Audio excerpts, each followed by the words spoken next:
दोस्तों आज हम आपके लिए लेकर आए हैं सम्राट अशोक का महान इतिहास। सम्राट अशोक भारतीय इतिहास का एक ऐसा चरित्र है जिनकी तुलना विश्व में किसी से नहीं की जा सकती।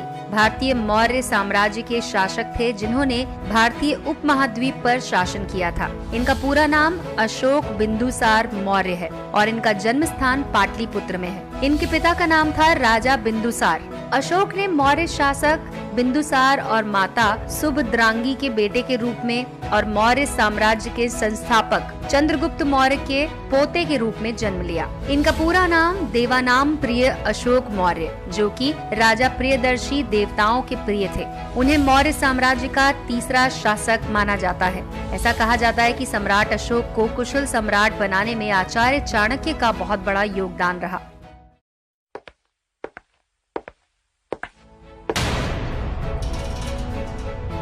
दोस्तों आपका स्वागत है हिस्ट्री मिस्ट्री चैनल में। तेजी से बढ़ते इंडिया के नंबर 1 मिस्ट्री चैनल से जुड़ने के लिए सब्सक्राइब करें और बेल आइकन को दबाएं।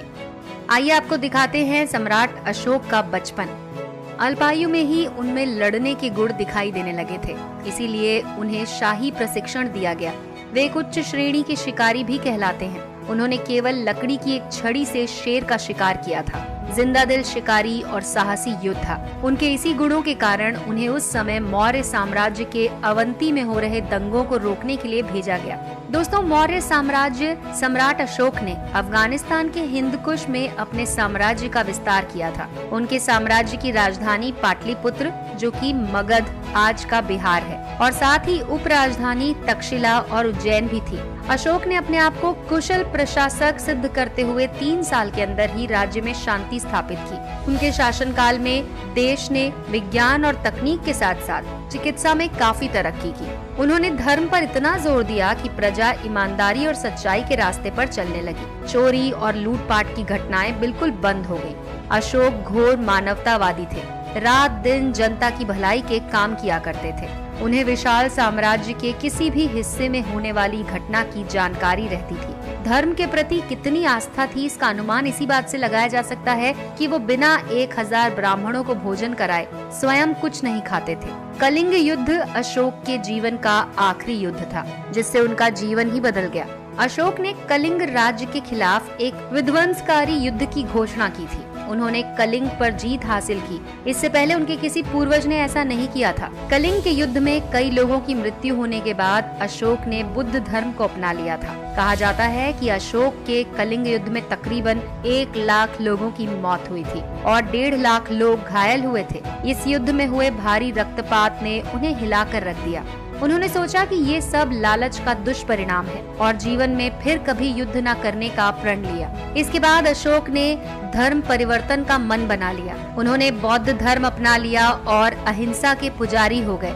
बाद में उन्होंने पूरे एशिया में बुद्ध धर्म के प्रचार के लिए स्तंभों और स्तूपों का निर्माण करवाया। अशोक के अनुसार बुद्ध धर्म सामाजिक और राजनैतिक एकता वाला धर्म था। बुद्ध का प्रचार करने के लिए उन्होंने अपने राज्य में जगह जगह पर भगवान बुद्ध की प्रतिमाएं स्थापित की और बुद्ध धर्म का विकास करते चले गए।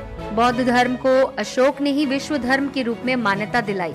विदेशों में बौद्ध धर्म के प्रचार के लिए अशोक ने अपने पुत्र और पुत्री को भिक्षु भिक्षुणी के रूप में भारत से बाहर भेजा। सार्वजनिक कल्याण के लिए उन्होंने जो कार्य किए वो इतिहास में अमर हो गए। नैतिकता, उदारता, भाईचारे का संदेश देने वाले अशोक ने कई अनुपम भवनों और देश के कोने कोने में स्तंभों और शिलालेखों का निर्माण भी कराया, जिन पर बौद्ध धर्म के संदेश अंकित थे।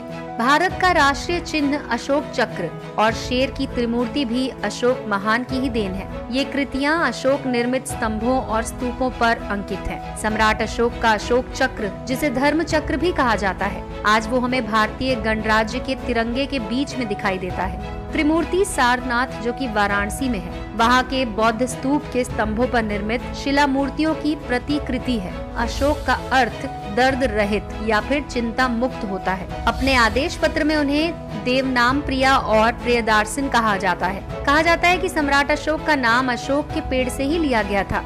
दोस्तों एक किताब है जिसका नाम है आउटलाइन ऑफ हिस्ट्री। इतिहास में अशोक को हजारों नाम से जानते हैं। जहाँ जहाँ उनकी वीरता के किस्से हैं, उनकी गाथा पूरे इतिहास में प्रचलित है। वो एक सर्वप्रिय, न्याय प्रिय, दयालु और शक्तिशाली सम्राट थे। लोकहित के नजरिए से अगर देखा जाए तो सम्राट अशोक ने अपने समय में न केवल मानवों की चिंता की, बल्कि उन्होंने जीव मात्र के लिए कई सराहनीय काम भी किए हैं। सम्राट अशोक को एक निडर, साहसी राजा और योद्धा माना जाता है। अपने शासनकाल के समय में सम्राट अशोक अपने साम्राज्य को भारत के सभी उपमहाद्वीपों तक पहुंचाने के लिए लगातार 8 सालों तक युद्ध लड़ते रहे, जिसके चलते सम्राट अशोक ने कृष्ण गोदावरी की घाटी, दक्षिण में मैसूर में भी अपना कब्जा कर लिया, लेकिन तमिलनाडु, केरल और श्रीलंका पर नहीं कर पाए। सम्राट अशोक जैसा महान शासक हमें शायद ही इतिहास में कोई दूसरा दिखाई दे। वे एक आकाश में चमकने वाले तारे की तरह है, जो हमेशा चमकता ही रहता है। भारतीय इतिहास का यही चमकता तारा सम्राट अशोक है। एक विजेता, दार्शनिक, प्रजापालक, शासक के रूप में उनका नाम अमर रहेगा। उन्होंने जो त्याग और कार्य किए वैसा अन्य कोई नहीं कर सका। सम्राट अशोक ने लगभग 40 वर्षों तक शासन किया। ईसा पूर्व 232 के आसपास उनकी मृत्यु हुई। विश्व इतिहास में अशोक महान एक अतुलनीय चरित्र है। उस जैसा ऐतिहासिक पात्र अन्यत्र दुर्लभ है। भारतीय इतिहास के प्रकाशवान तारे के रूप में वो हमेशा जगमगाते रहेंगे। तो दोस्तों, अगर आपको ये जानकारी पसंद आई हो तो इस वीडियो को लाइक कीजिए और अपने दोस्तों के साथ शेयर कीजिए। कल फिर हाजिर होंगे एक नए मिस्टीरियस वीडियो के साथ।